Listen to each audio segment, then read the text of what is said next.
You're dialing in to the All Things Telesales podcast. I'm your host, Jake Lynn.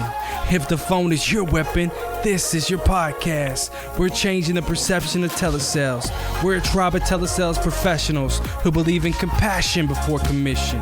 We're empowering the call coaching experience by starting with the person and salesperson. When we take care of the person, the calls take care of themselves.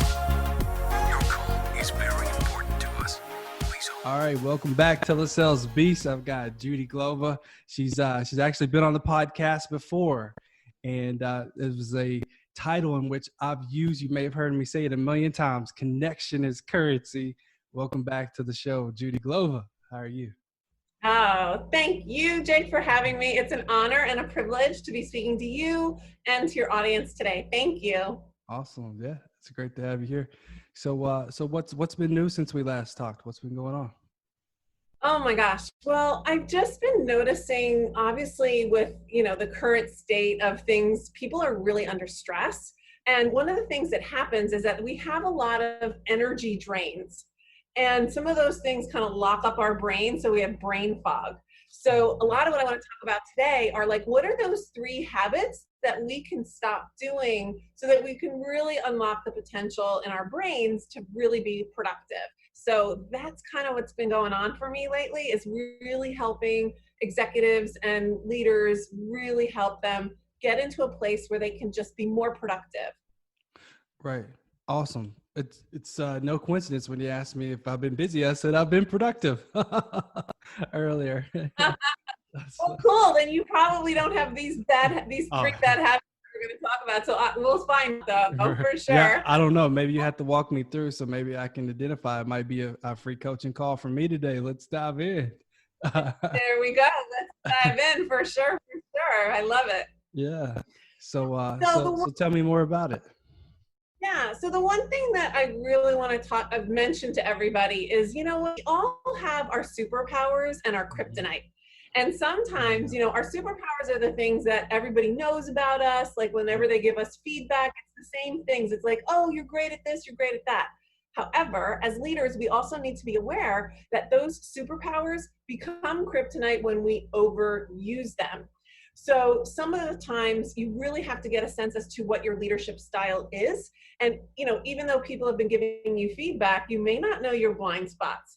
So one of the things that I love to tell people is really learn your leadership style. And one of the things that I have on my website, it's on my homepage, you can take a quick leadership assessment to be able to get your personalized report. Like, who am I and how do I show up? Because there are these three key behaviors that are getting in the way of being able to unlock the potential in your brain. So if we think about, and if you think about it too, it's like there are certain times when we feel like there's things that overstress us, right? There's good stress, right? Have you ever been in that place of like good stress? And what does that feel like? Yeah, for sure. Yeah. Especially being a dad, definitely the good stress that comes with that. Yeah. Right. And it probably keeps you on that edge of being able to be in the zone. Like, how can I be a good dad? And how can I be great at what I do at work? Right. Mm-hmm. So good stress creates that feeling of like, we are in the zone. We're able to be there. But when we get into that over stress, it's these 3 habits. So I'm going to just go through them one at a time. So number 1 is that we resist change.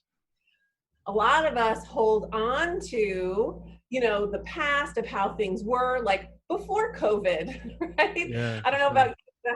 Have any conversations with people of like, oh my gosh, when are we going to get back to normal? Yeah, it's a lot of like pre-corona, they say. Yeah.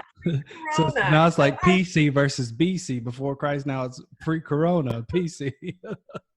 PC, pre-corona. Exactly.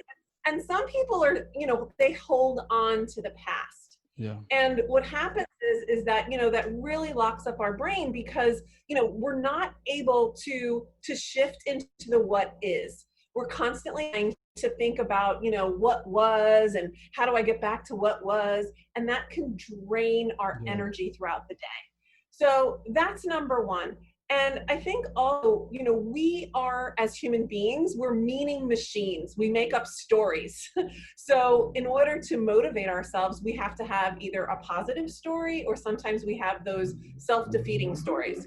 So that's one thing. And then the second habit that we can break is self-criticism.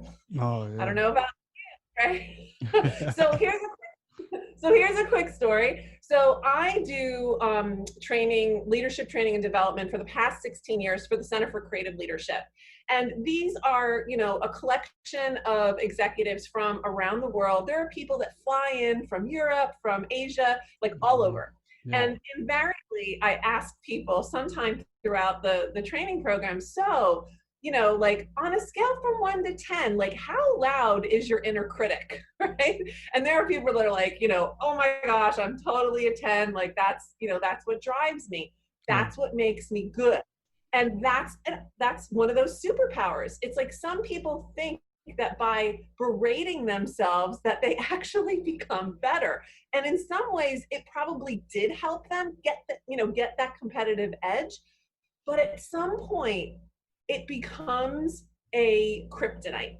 It breaks us down. Have you ever had an experience with that? Like when you have a negative self-talk and it's not really helping you out? Absolutely. Yeah, for sure. Right. So when we think about, what is that negative self-talk about? It's usually that we want things to be different, that we want to have things changed and all of that stuff. So we have to just be really mindful of how our self-talk can actually be a negative. If it's a negative fuel source, in the long run, it's not going to work for us. So what we need to do is actually actively think about, how can I let go? Have you ever played tug of war? Like as a kid, for tug of war? Oh yeah. So at my school, when we were younger, we used to play tug of war, and it was always at like field day, and there were girls against boys, right? And there was always tug of war where the girls were on one end and the boys were on the other. And we had this thing with this one gym teacher. He would do it every single year, and because the boys were on one side, the girls were on the other, he would say to us, okay, there's a sign. When I touch my hat, girls, you let go. Because when the girls let go, the boys would fall down, right? Right. But sometimes when you think about it, there are times you need to let go of the rope. Like you're just tugging and tugging and tugging so hard, and you're fighting. And it's like, what's the purpose, And that it's a great example for me because it was a fun time. So it's like, if you're going to have fun, it's like, yeah, let go and have fun. But even when we think about how hard we hold on unconsciously to some of our limiting beliefs and stuff like that. Yeah. Does that make sense? And toxic relationships that aren't good for us.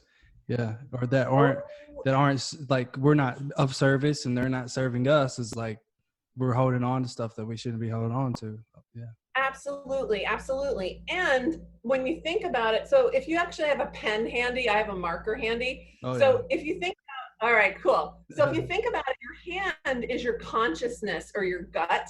And this pen or this marker, it's actually our thoughts and feelings. Now, is the pen attached to my hand? No, it's not, right?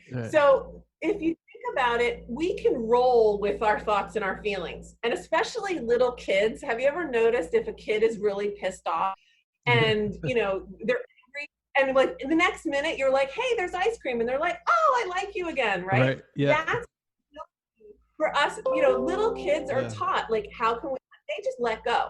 They don't hold on to emotions or thoughts or feelings. So part of what doesn't serve us is that holding on. So realizing that our thoughts and our feelings, they aren't real, we can actually choose to let go. We can actually make that choice. So if I was to ask you right now, like if you were to choose and just decide for yourself, like, when do you want to let that go? So you tell me, when should I let go? Now.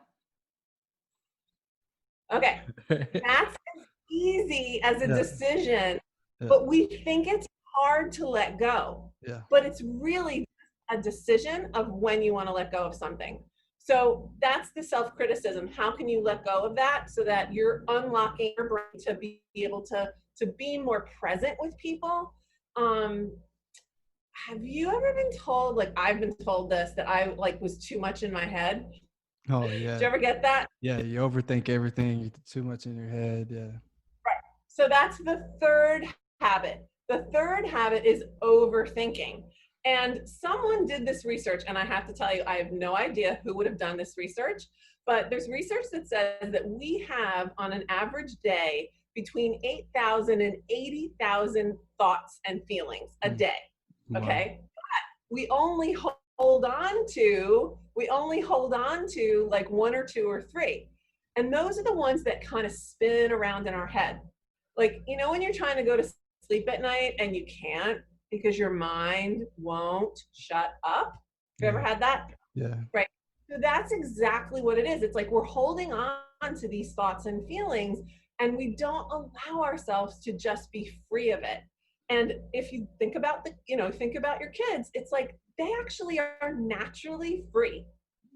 It's Right. when we program them to be good girls and good boys, that they start holding on to what's important. Yeah. Right? Right. So those are the three habits that are getting in the way of, how we're being productive. We're resisting change. It's our self-criticism, how we're talking to ourselves, and that overthinking. Yeah.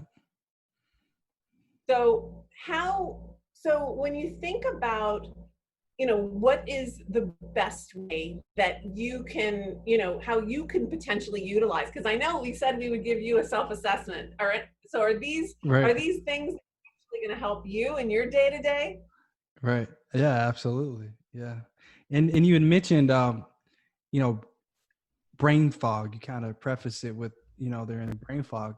And I noticed like this week, I've been intentional about my water intake too, right? So it's like also our body.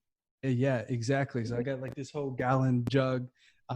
And so I've challenged myself and I got one that's like the motivational water jug that tells you that at this time you should have drank this much and this much. And I decided, you know what?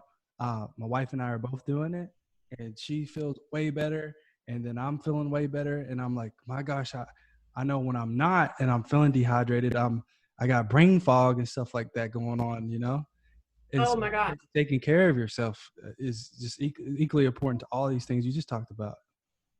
Oh my gosh. Hydration is so important because that impacts our state. Yeah. And if you think, I know Tony Robbins talks about state and how important Yeah. state is. And when we're in peak state, we're not only, mentally clear, but we also have a physical, like we're hydrated, we're Hmm. in good physical shape and we're exercising and all that kind of stuff. So that actually, you're right. It actually does also help us unlock our brain. So, okay, so we went over three habits, but that's okay. It's a bonus. Right. We Yeah. can Yeah. totally. Yeah. Yeah. I mean, I think, yeah, I mean, in habits and then lack of discipline thereof, it's like that. So a lot of these, so when we're talking about habits, like, so a great question would be, how do we kick those habits and how do we drive forward with discipline so that we can ensure that, we're not repeating these habits? Okay, so I've got a great tip for everybody. So there are three hooks that keep us stuck in these patterns. So great question. I'm so glad you asked. Yeah. One is that we tell ourselves a story and we believe it. So if we're meaning machines as human beings, we make meaning out of things. So if we have a story and we believe it and it's a negative self story, right? We've made negative conclusions about ourselves or whatever. Think about how can you just allow that to be present, not fighting it, not pushing it, not pushing it away or holding on to it. So that's number one, hook number one. Hook number two is that we want to make it different, we want to change it, we want to figure it out. So again, we're staying in our head. So how can we actually, again, just allow ourselves to realize, I do want this different, but I have to, so how can I just allow it to be what it is as opposed to wanting to change it? Because do we Mm. have any control truly about changing things? We have control over our choices and how we think, right? Right. Right. Yeah. How we respond. Yeah. How we respond, exactly. So that's number two. So number three is that we take it personally. So how can we allow ourselves to notice, oh my gosh, like how can I notice how I'm taking this personally? It's not actually about me, because if I think about, my analogy here of, who I am, my identity and my awareness, as well as my thoughts and feelings, it's not who I am, right? Thoughts and feelings change. Like, do you have any idea what you're going to be thinking about in 10 minutes from now? No, No. not what I want to be thinking about. I have a general idea where I should be, but not like what I'm going to be thinking about. Not at all. Right. We have no idea. And it's not personal. So a lot Right. of our ideas and our emotions, we actually take it so personally. So how do we actually do that? So really quick, what I want to explain to people is that if you actually close your eyes for just a second and visualize a red rose. Now, as that's a thought. You're thinking about that red rose. Now, are you the awareness or are you the rose? Hmm. Thinking about the red rose, I'm going to be the red rose. Are you the red rose or are you the one that's aware of the red rose? Oh yeah. Well, yeah, if I'm thinking about it and it's in front of me, then I'm aware it's there. And do I become the red rose is the question. I don't know. That is one of the, okay. So open your eyes for a second, but also remember that seeing, Yeah. what you're seeing with when you're looking at that red rose is your conscious awareness. That's the truth of who you are, not Mm. the thoughts, not the feelings. So how you unlock your potential. So one of the biggest tools that I want to give people today is that Yeah. when you're really stuck on a challenge, close your eyes and think of it as, that red rose, and you are separate. You are the one that's aware of the rose. You're not Yeah. the rose. So how Yeah. can you relate to things of like, that's not me, but I can observe it. I can be aware of it. Does that make sense? Yeah. So when we think in terms of our potential and like as a way of comparison of the rows, like that's our goal. Like that's the amount of money that I have. Like if I'm commission only, that's what I have to make.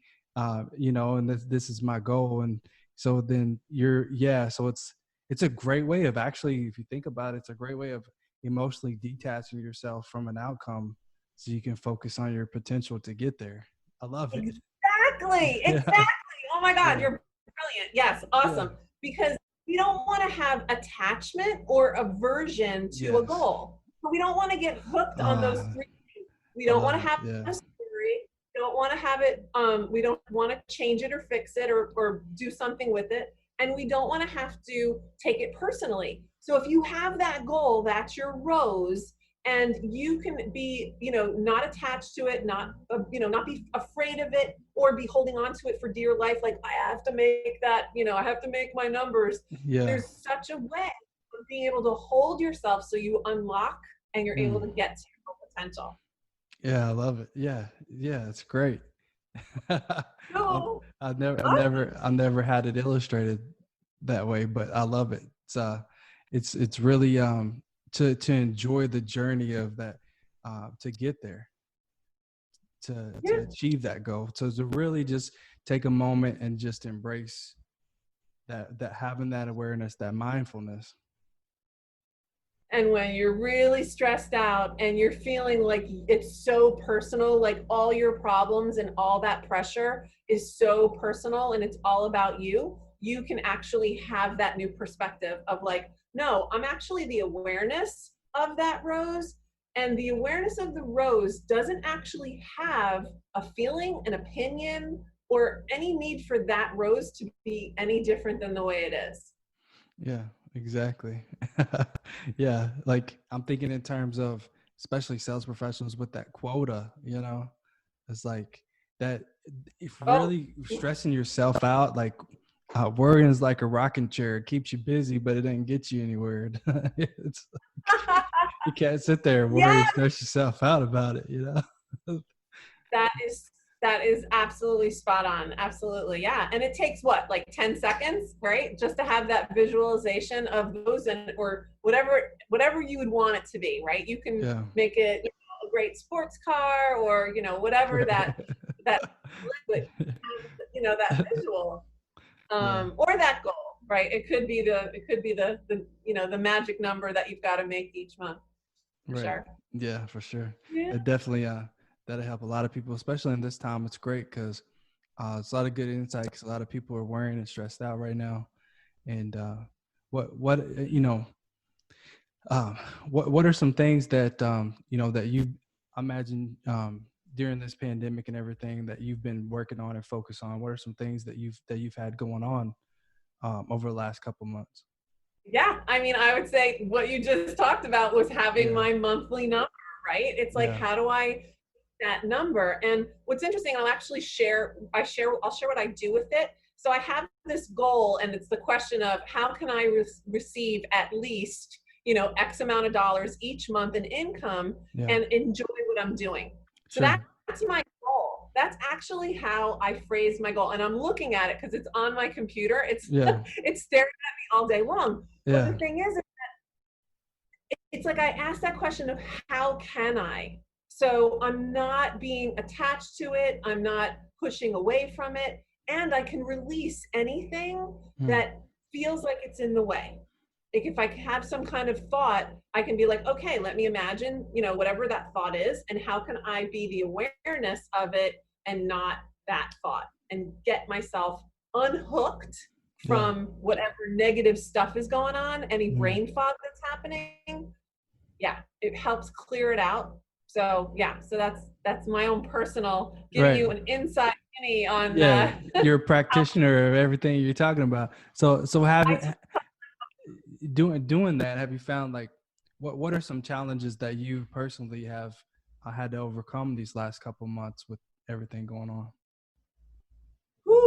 I would have to say the number one thing that, I mean, it's just my life work is just being Yeah. able to surrender and just being Yeah. able to like, you know what, this is all unfolding for my highest good, and being able to see like, you know what, if I think about my life, I've always landed on my feet. I've Yeah. always been able to figure out a way.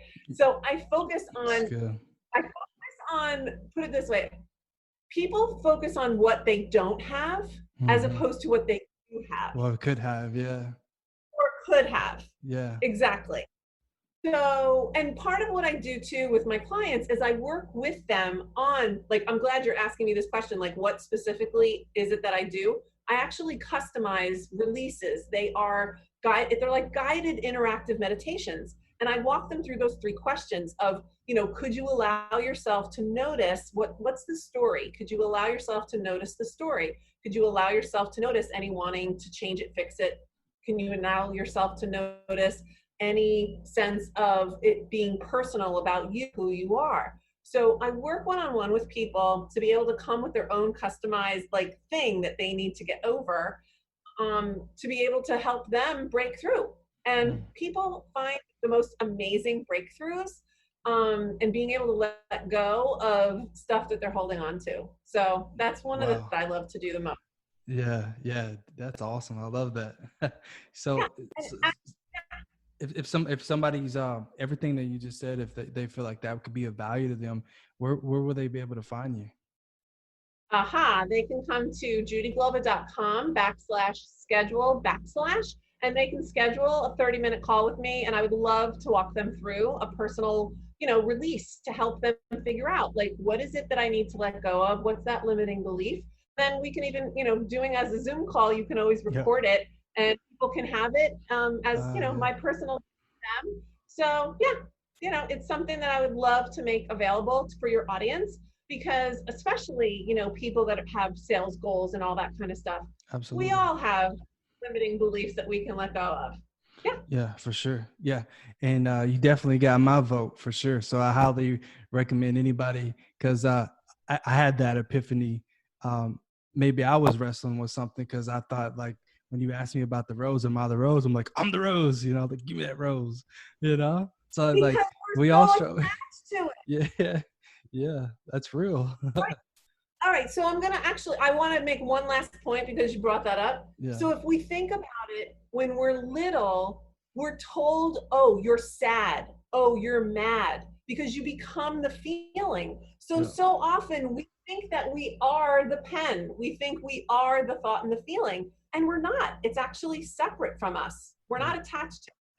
So our attachment to the identity of things, it's programmed into us. So the fact that you thought you were the rose, it's totally okay. Right. I'm not the only one. Come on. You're the man. Oh, no, you're the woman. All right. All right. It's always a pleasure. I appreciate you. I'm so glad that you reached out and wanted to add value here today. Definitely wisdom bombs were dropped. So we appreciate you.